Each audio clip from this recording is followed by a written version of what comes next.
Hey y'all, I'm Taria. Welcome to this video. I am so excited to share some upcoming book releases with you all. I made a little list for myself and I was a little bit unsure of how to format this video. If I wanted to go by just stuff that was going to come out in order, or if I wanted to go by genre. I decided that I'm going to go by genre, but I'm going to put the newer releases first and then the ones that are going to come out a little bit later in the year after. Everything is going to come out between like mid-May and mid-October. So I won't be putting the release date for every single book, I don't think. I'm going to start with some of the genres that I have the least of on this list, and then I'm going to end off with like a bunch of thrillers. So the first thing I have is the only sci-fi on this list. It's called This Time Tomorrow by Emma Straub. Yeah, I've definitely heard of Emma Straub before, but I know for sure that I haven't read from her. But the premise of this book seems really interesting.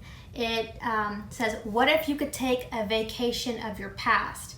It says, on the eve of her 40th birthday, Alice's life isn't terrible. She likes her job, even if it isn't exactly the one she expected. She's happy with her apartment, her romantic status, her independence, blah, blah, blah. But then she wakes up the next morning and finds herself back in 1996, reliving her 16th birthday. So basically she can like relive her past and possibly change some things. I don't know, I put it in the sci-fi category, but it might be a little bit more like sci-fi, just contemporary type of feeling. But it was definitely interesting to me, so that's why I have it on here. I don't know if I would have this one at the top of my list in terms of just excitement, because it's not my preferred genre. But yeah, I'll have to see how the reviews come in. If the reviews start coming in really good, then I'll know. But it seems like it'll be kind of close to the Midnight Library, and hopefully it'll be like the Midnight Library but better. I only have 2 historical fictions on this list. I struggled to find many of them. So many of historical fiction is just focused on like around the events of World War II, and sometimes you just get bogged down reading about the same event over and over and over, especially as it was so incredibly depressing. My rings make this cool sound. Okay, my internet is going slow.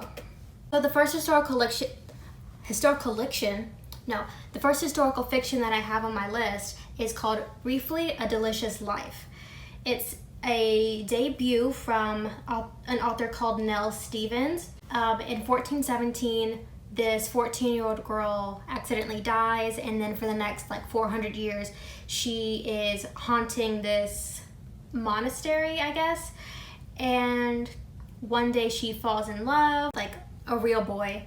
I'm not sure if he is able to like see her or something like that. But it does say charming, original, and emotionally moving. This is a surprisingly touching story about romantic fixation and a powerful meditation on creativity. But yeah, it's called Briefly a Delicious Life, and there's like little fruit on the cover, so I wonder if there's really good descriptions of food, which I hope so. So the next book is one I had no idea existed. I haven't heard anybody talk about this upcoming release. But people literally never stop talking about this author, and that is Carrie Soto is Back by Taylor Jenkins Reid. So this is about it looks like she's a tennis player and she has this really great career, and then she retires, but for whatever reason she wants to come out of retirement, and she's kind of like rekindling this old flame. Like, I guess her old coach or something is an old flame of hers, which does sound very Taylor Jenkins Reid.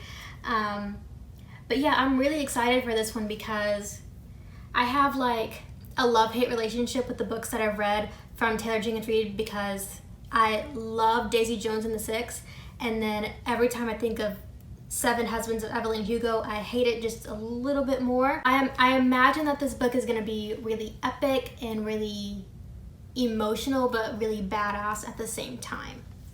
Now getting into some fantasy books. Honestly, fantasy is not my preferred genre. I feel like I get really lost in it often. But I do have some books that I put on my TBR. The first one is called This Vicious Grace by Emily Thiede. Looks like this one's going to be a new series, and it says 3 weddings, 3 funerals. Alessa's gift from the gods is supposed to magnify a partner's magic, not kill every suitor she touches. Now, with only weeks left until a hungry swarm of demons devours everything on her island home, Alessa is running out of time to find a partner and stop the invasion. When a powerful priest convinces the faithful that killing Alessa is the island's only hope, her own soldiers try to assassinate her. But then it looked like she's gonna hire this outcast to like protect her, but he has his own secrets. And I don't know, this one sounds really awesome. It's YA and it's fantasy, so those are not my preferred genres, but I am looking forward to like stepping out of my comfort zone a little bit with this one. I really like the cover of this one as well. It also has that like fruit theme. Maybe I'm just like feeling a little fruity. What? No. It's getting late. I also have one called Wake the Bones, but this one's gonna come out in July, and it says, the sleepy little farm that Laurel Early grew up on has awakened. The woods are shifting, the soil is dead under her hands, and her bone pile just stood up and walked away. After dropping out of college, all she wanted was to resume her life as a tobacco hand and taxidermist and try not to think about a boy she can't help but love. Instead, a devil from her past has returned to court her, as he did her late mother years earlier. Ew. Now Laurel must unravel her mother's terrifying legacy and tap into her own innate magic before her future and the fate of everyone she loves is doomed. I don't know, this is one of those that I feel like could go either way. Like it could be the greatest thing I ever read, or I could be like, what in the fuck? This one just had like the most weird but intriguing premise. It's called The Book Eaters. It is a debut by Sunny Dean, and basically it's about like this group of people where they consume books, like not the way that you and I do where we're like, oh, I'm consuming a book. No, they literally consume a book, and with it they consume all of the knowledge and words of that book. It says one of the moms ends up that her son is born with a rare and darker kind of hunger, not for books, but for human minds. So I wonder if it's gonna be like he has a hunger to want to eat people's brains so he can experience the knowledge that way and like consume the knowledge that comes with a person's brain, or if it's just like a taste thing. I don't know what it is, but it sounds incredibly intriguing. And then also on here it says it's a story of motherhood, sacrifice, hope. Looks like it's gonna have some LGBT rep. The reviews are coming in really great for that one. The last one that I categorized as fantasy is not going to come out until like late September. It's called Spells for Forgetting by Adrienne Young. It says a rural island community steeped in the mystical superstitions of its founders and haunted by an unsolved murder is upended by the return of the suspected killer in this deeply atmospheric novel.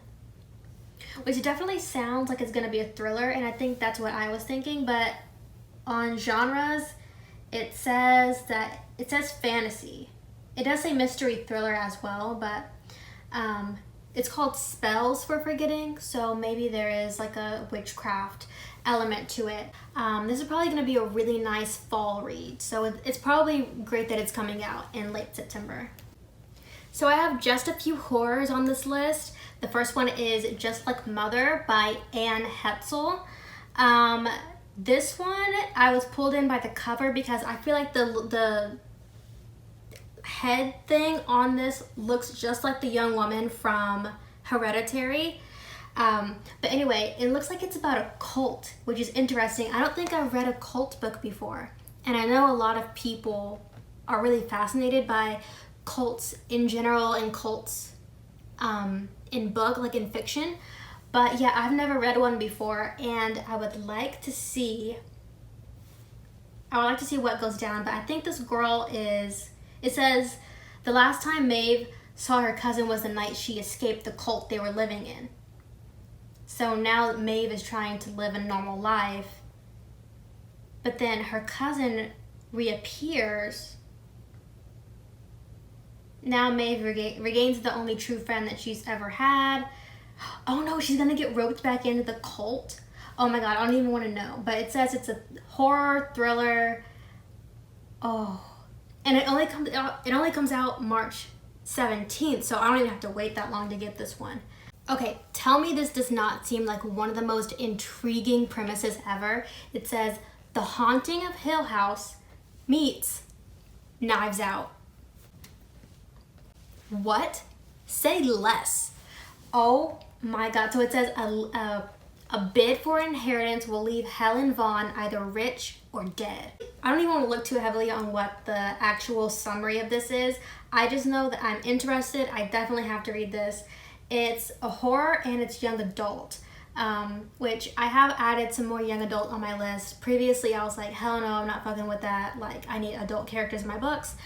But for whatever reason, I've turned a new leaf. I'm reading A Good Girl's Guide to Murder right now, and I'm so sucked in. And I want to read some more YA this year. I have to wait all the way until August. And then I have one called Funeral Girl, which has the cutest little cover. It has like little coffins and little skulls and all of that. But it says 16-year-old Georgia feels conflicted about the funeral home her parents run because she has the ability to summon ghosts, touch a person, and she can awaken their spirit. But then one of her classmates ends up dying, and she can see his spirit, and she wants to help him with unfinished business, forcing Georgia to reckon her relationship to grief and morality. Seems like this one's gonna be a nice quick read as well. So now we're officially on to the romance section of this video, which is gonna be a lot of books. Okay, so this one has just the cutest little description ever. It's called A Proposal They Can't Refuse by Natalie Ganya. It says that it's between a Puerto Rican chef and an Irish-American whiskey distiller, forced into a fake engagement. Oh my god, it's fake dating. Okay. By their scheming octogenarian grandfathers. First of all, I don't even know what that word means. Yeah, I think this was the one where it's like the grandfathers know each other and they're trying to make their grandkids get together, but not even for like love purposes, just for like business purposes, which is something that I'm hella not okay with. Oh my god, is this gonna be like a hate to love? Are they gonna hate each other? Tell me they're gonna hate each other and it's gonna be enemies to lovers. Oh my gosh, it says if they refuse, their grandfathers will sell the building that houses both of their businesses. Tell me manipulation without telling me about manipulation. Their future's on the line. Camilla and Liam plan to outfox the devious duo, faking an engagement until they both get what they want. But soon they find themselves tangled up in more than either of them bargained for. Tangled up in them sheets. And then we have Meant to Be Mine by Hannah Orenstein. Oh yeah, this one really intrigued me because it said that this girl, like her grandma has, I don't know, the gift of knowing or whatever. And the grandma tells the girl that you're gonna find your soulmate on this one specific day. And so she's just living her life knowing that, hey, it's gonna be on this specific day and I'm gonna meet this guy and everything's gonna be perfect. And then apparently she meets him and then like he's different than what she was expecting, and maybe they don't like each other and they have to learn to love each other, which sound really cute and honestly kind of beautiful. It says that there's like after a tragedy and a shocking revelation, Edie rocks Edie's carefully constructed world. She's forced to consider she's forced to consider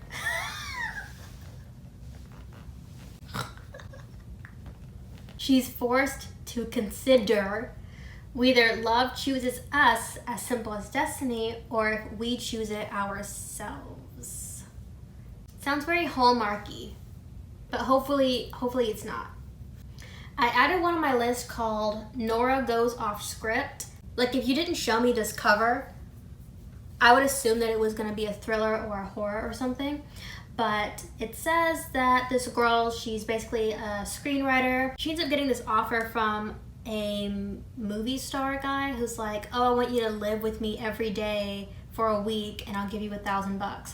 And she's like, okay, well, I could use the money. So are you seeing how, in my mind, this sounds like it could be a horror? Like he's gonna just like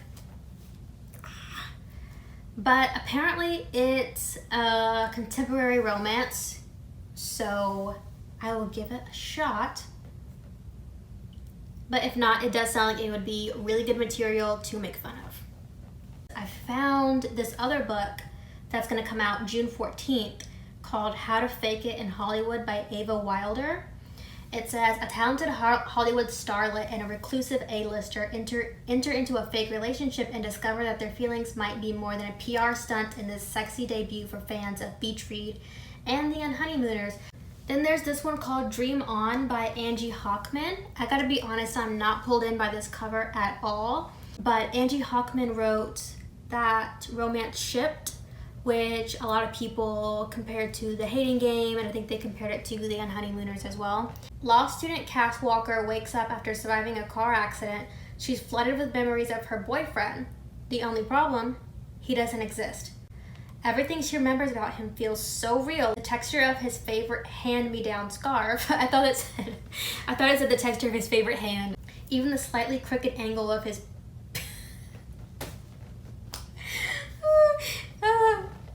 I know that I need to go to bed because it said the slightly crooked angle.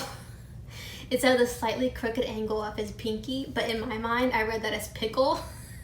She knows he's a figment of her imagination. Friends, family, and doctors confirm it, but she still can't seem to get him out of her head.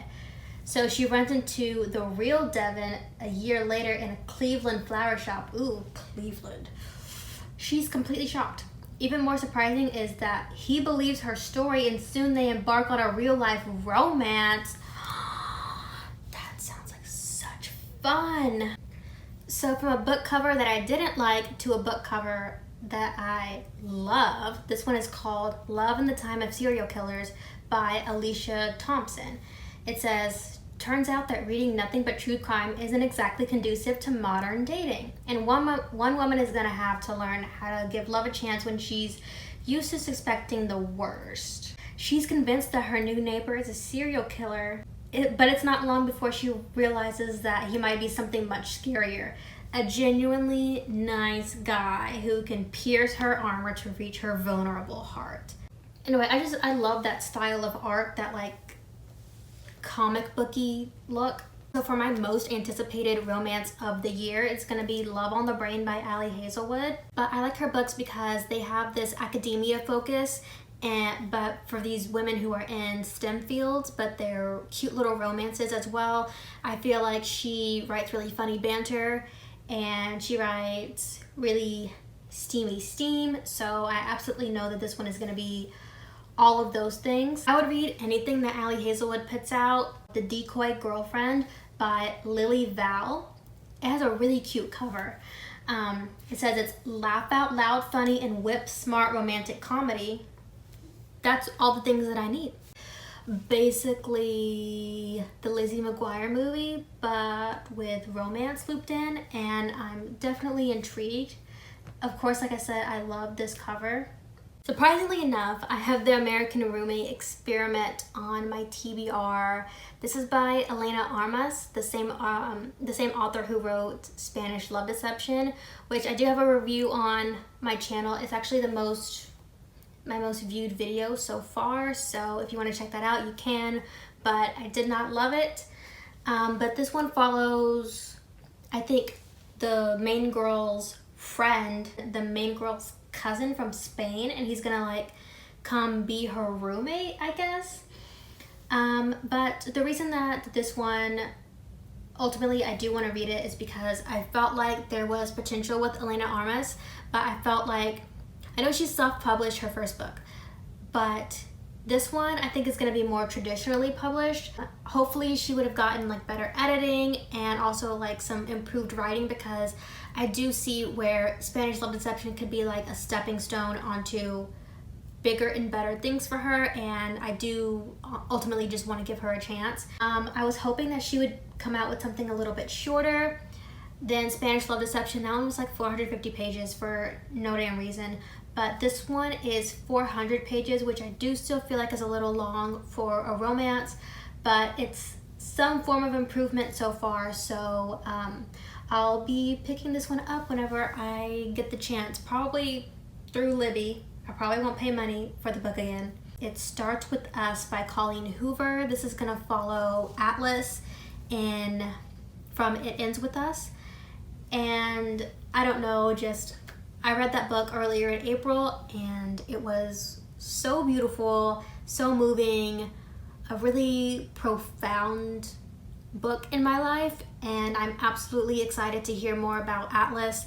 I wanted him to be like a bigger character in that story. Now him getting his own book is really exciting. I saved quite a bit of thrillers. So on May 17th, My Summer Darlings is gonna come out. That's by May Cobb. May Cobb wrote The Hunting Wives. It was that cute little blue book and it had like little lipsticks and then like an actual bullet on it, and it was really cute. But it was a thriller, and I thought that it was just okay. I had things that I liked and I disliked about it. But this is going to be her second book. 3 lifelong friends plus a dangerous, sexy new stranger in town add up to a scorching summer of manipulation, obsession, and murder. It takes place in an East Texas town. I think The Hunting Wives also took place in an East Texas town as well. Okay, so this new guy is going to come into town, and he's really mysterious, and I guess he's hot. He grows closer with each of the women. Their fascination twists into obsession, threatening their friendships and their families. He abruptly pulls away. Each woman scrambles to discover the source of his affection, but what they'll uncover is far more sinister and deadly than any of them could have ever imagined. I have The Island by Adrienne McKenty. This is the same author who wrote, I think it's called The Chain. After moving from a small country town to Seattle, Heather Baxter marries Tom, a widowed doctor with a young son and teenage daughter. A working vacation overseas seems like the perfect way to bring the new family together, but once they're deep in the Australian outback, the jet-lagged and exhausted kids are so over their new mom. When they discover a remote Dutch island off limits to outside visitors, the family talks their way into the ferry, taking a chance on an adventure far from the reach of their iPhones and Instagram. But as soon as they set foot on the island, which is run by a tightly knit clan of locals, everything feels wrong. Then a shocking accident propels the Baxters from an unsettling situation into an absolute nightmare. Heather and the kids get separated from Tom, blah, blah. She has to save herself and the kids, but the kids don't trust her. Soon to be a Hulu original series. And then I have The Counselors by Jessica Goodman. I really like that little, it's like about camp counselors, but I love this cover. It's like a lifeguard swimsuit, but then there was like blood and all of that. This is a YA thriller. 3 best friends, 1 elite summer camp, and dark secrets that lead to a body in the lake. That sounds like perfect summer thriller vibes there. Next, I saved this book called The Woman in the Library by Sulari Gentile. So sorry if I'm mispronouncing that. So basically, people are in this library, and then all of a sudden there's like someone screams and there's this threat, and security is having to take care of it and clear it, and so they're asking everybody to like stay where they are. And it says 4 people who are at this table just end up kind of talking and gathering up this friendship, but one of them is a murderer. It kind of sounds like, I don't know, Breakfast Club, but make it murder. This one is called The Wild One by Colleen McKeegan. It's a coming-of-age thriller. Her past begins to spoil her present, threatening her relationship. She has no one to turn to except the 2 women who know her most monstrous self. Reuniting with Catherine and Meg one last time, Amanda is desperate to put the demons of that twisted summer to rest. But when trusting anyone, even one another, starts to feel like a wildly risky proposition, just how far will these 3 go to keep the truth from emerging? Ooh, it's only 256 pages, so it's probably going to be a nice, like, fast read. And then I have The Lies I Tell by Julie Clark. This is one of those covers that is like every domestic thriller has this book cover, but it says, "She's back. Meg Williams, Maggie, Littleton, Melody Wild, different names for the same person depending on the town, depending on the job. She's a con artist who erases herself to become whoever you need her to be." Kat Roberts has been waiting 10 years for the woman who upended her life to return, and now she has. Kat is determined to be the one to expose her, but as the two women grow closer, Kat's long-held assumptions begin to crumble, leaving Kat to wonder who Meg's true target is. Ooh, I hope it's like some badass, like, let's team up, girl, let's murder some people. I hope it's one of those. Paul Tremblay's coming out with a new book in July called The Pallbearers Club. This one is one of the ones I've been excited for since like late 2021. I've never read a Paul Tremblay book before, but I know that a lot of people love The Cabin at the End of the World. Art Barba was not so cool. He was a 17-year-old high school loner in the late 80s, volunteers to be a pallbearer for poorly attended funerals. He had a friend who brought along her Polaroid camera to take pictures of the corpses. He's writing a memoir about it, but somehow this friend got her hands on the manuscript and she has some issues with it, and now she's making cuts, seamlessly blurring the lines between fiction and memory, the supernatural and the mundane. Pallbearers Club is an immersive, suspenseful portrait of an unusual and disconcerting relationship. Okay, so it is going to be kind of horror-esque as a supernatural element. I love something that blurs the line, and so it seems like it's going to be like an unreliable narrator situation, which is totally up my alley. So I feel like I'm a little bit more excited for this Paul Tremblay book than the other ones that I've heard from him before, like the ones that are really highly rated by everyone. So I own Dark Matter by Blake Crouch, but I haven't read it yet. I haven't read any of his books yet, but he is releasing a book called Upgrade this year. It's noted as sci-fi thriller, which I think Dark Matter is also noted as that as well. So I'm not completely sure if this is right, if it leans more one way or the other. I haven't looked at the premise of this before. You are the next step in human evolution. At first, Logan Ramsey isn't sure if anything's different. He just feels a little sharper. Better able to concentrate, better at multitasking, reading a bit faster, memorizing better, needing less sleep. His genome has been hacked, and there's a reason he's been targeted for this upgrade, a reason that goes back decades to the darkest part of his past and a horrific family legacy. Say less. I'm intrigued. Ruth Ware is coming out with a new book called The It Girl. It says, April was the first person Hannah met at Oxford, vivacious, bright, occasionally vicious, and the ultimate it girl. She quickly pulled Hannah into her dazzling orbit. Together they developed a group of devoted and inseparable friends during their first term, but by the end of the second, April was dead. Now, a decade later, Hannah and Will are expecting their first child. Oh man, okay, I feel like they're giving away like the entire plot here. I'm gonna stop reading now, but Ruth Ware has so many notable books, like The Death of Mrs. Westaway. I think she has One by One. She has a bunch of different books that have come out, but I haven't read any of them so far, but I've always been intrigued. The Turn of the Key, I think, is one of hers that's on my TBR. So yeah, I'm super excited for this new release. There's Things We Do in the Dark by Jennifer Hillier. I haven't read Jennifer Hillier before. Honestly, I hadn't even heard of her until recently. But it says, Paris Peralta is arrested in her own bathroom, covered in blood, holding a straight razor. Her celebrity husband dead in the bathtub behind her. She knows she'll be charged with murder, but as bad as it looks, it's not what worries her the most. With the unwanted media attention now surrounding her, it's only a matter of time before someone from her long-hidden past recognizes her and destroys the new life she's worked so hard to build, along with any chance of a future. The only thing worse than a murder charge are 2 murder charges. So this next one says that it's a horror, historical fiction, gothic. So, oopsie, sorry, but I'm mentioning it now.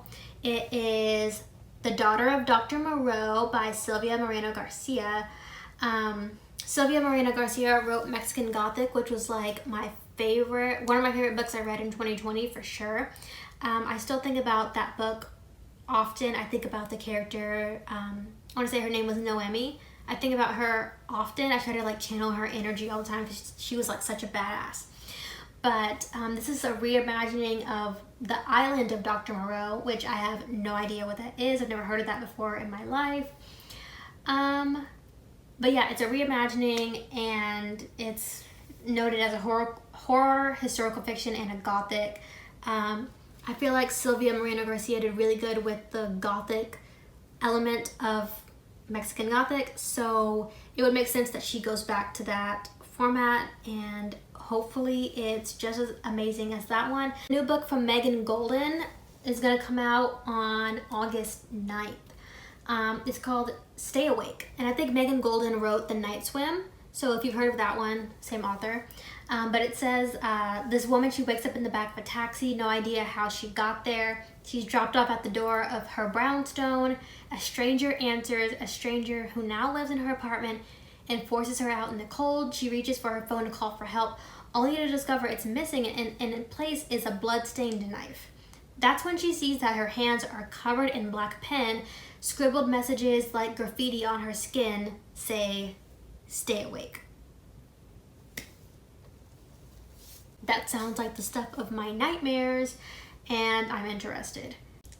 I feel like this one's on everybody's most anticipated books of the year, but it's Ashley Winstead's The Last Housewife. It says, from the author of the acclaimed In My Dreams I Hold a Knife, still haven't read it yet, comes a pitch black thriller about a woman determined to destroy a powerful cult and avenge the death of the women taken in by it, no matter the cost. Ooh, it takes place in Texas. I'm intrigued because I heard nothing but good things about In My Dreams I Hold a Knife, and my mouth is dry. Okay, this one's called Daisy Darker by Alice Feeney. I read one Alice Feeney earlier this year. It was Rock, Paper, Scissors, and I thought that, I don't know, it was one of those ones where there was some good, there was some bad, and ultimately I did give it kind of a low rating, but I am excited to see her new book. It says, after years of avoiding each other, Daisy Darker's entire family is assembling for Nana's 80th birthday party in Nana's crumbling Gothic house on a tiny tidal island. Finally back together one last time, when the tide comes in, they will be cut off from the rest of the world for 8 hours. The family arrives, each of them harboring secrets. Then, at the stroke of midnight, as a storm rages, Nana is found dead, and an hour later, the next family member follows. Oh my god. It says it's a wicked wink to Agatha Christie's And Then There Were None. It's unforgettable twist that will leave readers reeling. Seems like a really dark premise. So this one's gonna be a YA from the person who wrote, what's that book called? One of Us is Dead, or yeah, the One of Us is Lying, One of Us is Next, whatever. She wrote that series. So this book looks like it follows 4 years ago, Brandon left St. Ambrose following the shocking murder of her favorite teacher. A story that made headlines after the teacher's body was found by three St. Ambrose students in the woods behind their school. The case was never solved. Now that Brandon is moving home and started her dream internship at a true crime...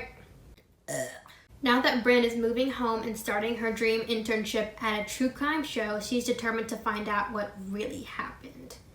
And for the last book on this list, I have Keep It in the Family by John Mars.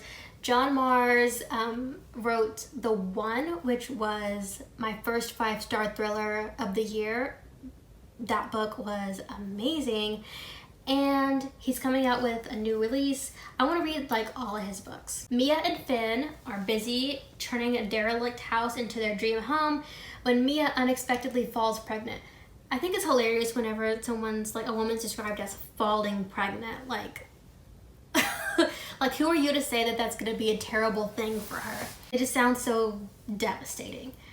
But then they discover a message in the home that says, "I will save them from the attic." In the wake of their traumatic discovery, the baby arrives. Mia can't shake her fixation with the monstrous crimes that happen right above them. Haunted by the terrible things she saw and desperate to find answers, her obsession pulls her ever further from her husband. She's prepared to do anything to protect her family, but is it already too late? Question mark. I want to fucking know. This one doesn't come out until October, so in my mind, that means I have from now to October to catch up on all of John Mars' books and then binge this one as soon as it comes out as well. But yeah, that is it for all of these books. I am so tired. I feel like I can't even make words anymore. Not that I was doing good at that in the beginning anyway. But yeah, thank you so much for watching. If you made it all the way to the end of this video, you can subscribe to my channel if you want. I post other book videos about books. Or you can check out some other videos on my channel. I'm gonna put a video here or maybe here. I don't know. But yeah, take care. Bye.